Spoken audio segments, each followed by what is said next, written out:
You might want to pause whatever you're doing because the story is actually going to make your soul leave your body, but somehow it ends in the biggest comeback I have ever heard. Her name is Mary Vincent. She was only 15 years old, just a regular teenage girl living a completely normal life in California. Until one day in 1978, she runs away from home like a lot of kids do. Things were a bit rocky between her and her parents, so she decided to hitchhike to her grandfather's house, thinking that she would get there faster if she caught a ride. But the car that had stopped was driven by a literal monster. His name is Lawrence Singleton. Even his name disgusts me. A middle-aged man who looked like someone's dad. He pulls up in a blue van. He waves at Mary and says, "Hey, I'm only going part of the way, but I've got a daughter your age." He looked harmless, so she got in, and it was a pretty long car ride, and so she decided to doze off for a little bit, but when she woke up, she noticed that they were going in the completely opposite direction. She demanded, "Turn around now," and Lawrence acted all innocent, saying, "Oh my God, it was just an honest mistake," and he turns the van back around towards where they're supposed to be going,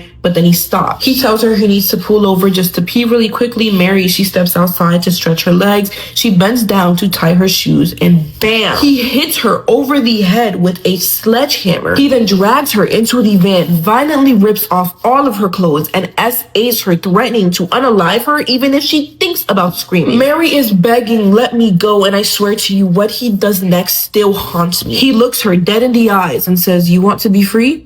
I'll set you free." He grabs a hatchet and chops off Mary's left arm and then her right, and she's conscious for all of this, screaming, watching her arm still clutched onto his shirt. I'm sorry, that is freaking insane. But he wasn't done. He picks her up and throws her off of a 30-foot cliff like trash. He leaves her there bleeding out, expecting her to die, but Mary Vincent was not going out like that. Falling in and out of consciousness, she packs mud into her open wounds just to stop the bleeding, and somehow she walks 3 miles back to the highway. She is missing both of her arms, falling over, barely holding on, and a car sees this, but then they ignore her. The second car did at least have a heart. They stop, they save her, and Mary survives. She helps identify her attacker. She testifies against him in court, and this part makes me sick to my stomach. During the trial, this man, this absolute demon, looks at Mary and says, "I'll finish the job even if it takes me the rest of my life." And the justice system, they gave him 14 years, but guess how many years he actually served? 8